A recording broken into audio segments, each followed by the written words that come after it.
इस देश के अंदर लॉकडाउन आप बेशक कीजिए, कोई आपत्ति नहीं हमें। लॉकडाउन आप 3 महीने का करिए चाहे 300 सालों का करिए, कोई आपत्ति नहीं हमें। लेकिन साथ साथ आप ये काम भी करिए कि 3 महीने का अगर आप लॉकडाउन करेंगे तो 3 महीने का इस देश की गरीब जनता का बिजली और पानी का बिल माफ करिए। 3 महीने का उनके घर में राशन भरवाइए। 3 महीने का आप उनकी सारी बैंक की किस्तें, उनकी लोन वो दूर करवाइए। हम कोई पागल नहीं है, हमें मरने का शौक नहीं है जो सड़क पे इस देश का माइग्रेंट, इस देश का लेबर सड़क पे निकलेगा। आप दीजिए उसे 3 महीने का रहने के लिए पैसा दीजिए, उसे घर दीजिए, उसके घर का किराया दीजिए। 500 रुपए आप 500 रुपए मैं आपको देता हूं और कल से आप पत्रकारिता छोड़िए। रुकिए, 500 रुपए मैं आपको देता हूँ। 500 रुपए चाहिए ना आपको? लेबर की बात कर रहे हैं ना आप भी तो लेबर आप सरकार की लेबर है, आपको भी 500 चाहिए। सर आपने ये कहा कि आप मेरी बात जाहिद जी माइक क्लोज करिए। 500 देश की जनता को प्रधानमंत्री दे रहे हैं, मैं इनको 1000 दे रहा हूँ। माइक बंद करिए। अरे बंद करिए ना, क्या सुनिए। मोदी यहाँ की जो जनता है उसको सुविधा के लिए दे रहे हैं ना 500 रुपए। अरे 500 रुपए में क्या सुविधा होगी? 500 रुपए तो इनके अफसर घूसखोरी खा जाते हैं।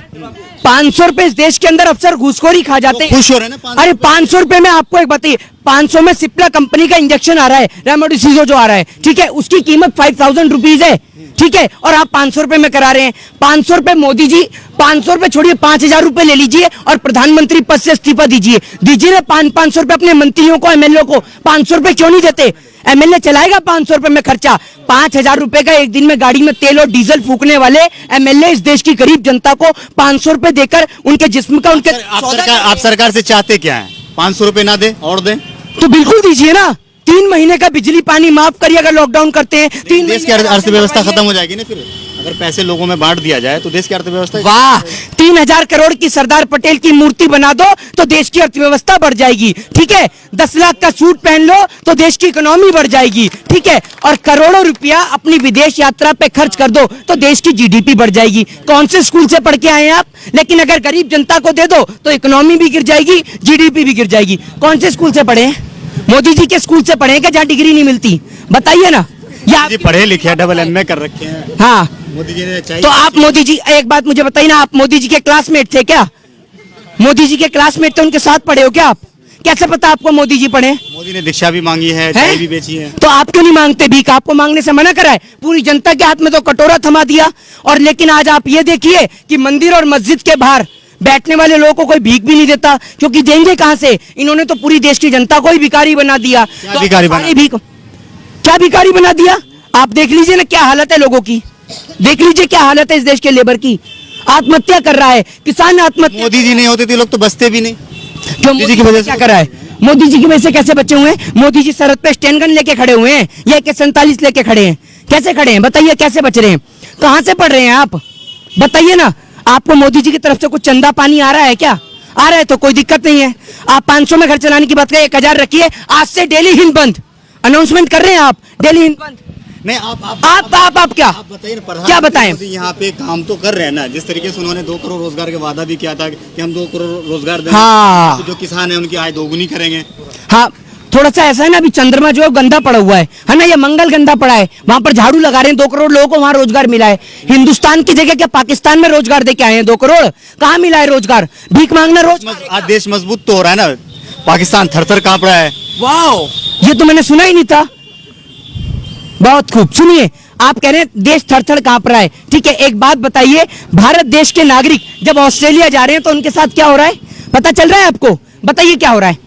देखिए डेली कितना पढ़ा लिखा है, बताइए क्या हो रहा है? आप तो मोदी नाम हो रहा है, क्या नाम हो रहा है? देश का नाम रोशन हो रहा है, लोग दूसरे देश में जा रहे हैं, वहां पे अपना कारनामा करके दिखा रहे हैं। क्या कारनामा करके दिखा रहे हैं? कारनामा करने के लिए मोदी जी अकेले काफी हैं। देश के लोग जाते हैं तो देश के लोग, हमारे देश के अगर कोई नागरिक किसी अदर कंट्री में जाते हैं, अमेरिका जाता है तो वहाँ बाइडन वहीं फ्लाइट के बाहर खड़ा रहता है ना कि इंडिया से फूलमाला पहना के स्वागत करो। फक्र के साथ कहते हैं कि हमारे देश के प्रधानमंत्री मोदी है। दलाली छोड़िए, थोड़ा सा देश की ओर ध्यान दीजिए। और भारत से ऑस्ट्रेलिया जाने वाले लोगों को वहां पकड़ा जा रहा है और बंद किया जा रहा है जेल में, और आप सत्ता जी की दलाली कर रहे हैं। कोविड की वजह से तो सबको क्वारंटाइन किया जा रहा है ना। क्वारंटाइन करके जेल में कौन डालता है? आपको देखा है कभी क्वारंटाइन करके जेल में डाला जा रहा है?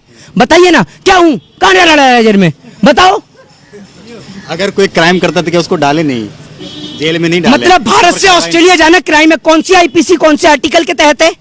सबको तो नहीं कर रहे ना, कोई सभी को कर रहा है। क्राइम करते हैं उसी को क्या हाँ, दिखाइए। ना भारत टाइम्स की आपको रिपोर्ट दे दूं और ये देखो डेली कितना पड़ता है, ये पूरे देश को दिखा दूं। आप मोदी जी की इतनी भी दलाली मत करिए जरा मेरे भाई। ये देखिए ना भारत टाइम्स की रिपोर्ट है, ना भारत टाइम्स की, पढ़ लीजिए आप। कैमरा में दिखा दीजिए। कैमरा में नहीं, पहले आप पढ़ लेंगे तो पूरा देश भी पढ़ लेगा। कैमरा में दिखा लीजिए। ये देख लीजिए आप ना आप। ये नौबत आई कहाँ से? आज किसी अदर कंट्री में हमारे देश के नागरिक जाते हैं तो ये नौबत आई ये कहाँ से? नौबत इसलिए आई है क्योंकि देश के जो प्रधानमंत्री हैं वो एक शक्तिशील प्रधानमंत्री हैं, ठीक है। वो उन्हें बिरयानी पसंद है तो पाकिस्तान पहुंचते हैं, और अमेरिका में डोनाल्ड ट्रंप थे तो पहले अमेरिका पहुंच जाते हैं।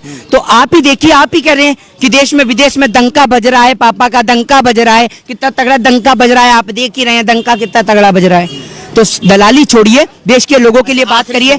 आखिरी सवाल आपका खत्म ही आप नहीं होती। आखिरी सवाल नंदीग्राम से जो है ममता बनर्जी जीत जाती है, बाद में पता चलता है कि ममता बनर्जी हार गई है, तो क्या एक नंदीग्राम सीट हारने से ममता बनर्जी की हार हो गई है? कौन कह रहा है आपसे? कोर्ट गई हैं वो तो। और आप ये देखिए, पहले उनको बधाई दे दी जाती है जीत की, बोल दिया जाता है आप जीत गई, फिर उसके बाद में अनाउंसमेंट करी जाती है कि वो हार गई। सेम बिहार वाला प्रोसेस, सेम बिहार वाला। तो जिम्मेदार कौन है जिम्मेदार? कौन? गलती किसकी है? नेहरू की, नेहरू की गलती है। नेहरू जी अभी है कहाँ? तो ये बीजेपी वालों से पूछो ना, बीजेपी वाले तो हर बात में नेहरू की गलती बताते हैं। तो मैंने भी बोल दिया, और आपको तो पता ही है कि मैं भी अभी स्विट्जरलैंड से आ रहा हूँ। झूठ बोल रहे हैं। क्यों? प्रधानमंत्री ही झूठ बोल सकते हैं, हम नहीं बोल सकते। प्रधानमंत्री है वो बोल सकते हैं कुछ भी, देश को चलाने के लिए कुछ भी बोल। प्रधान, ये मतलब अगर झूठ से देश चल रहा है, अगर झूठ से देश चल रहा है तो क्या गलत है झूठ बोलना? झूठ बोलना सिर्फ प्रधानमंत्री जी के हक में, हमारे हक में नहीं है। क्यों? झूठ बोलने का भी सर्टिफिकेट मिलता है नागपुर से, बताइए ना। तो आप ये सब छोड़िए फालतू की बातें, देश की गरीब जनता की ओर ध्यान दीजिए। जय हिंद, जय भारत, वंदे मातरम।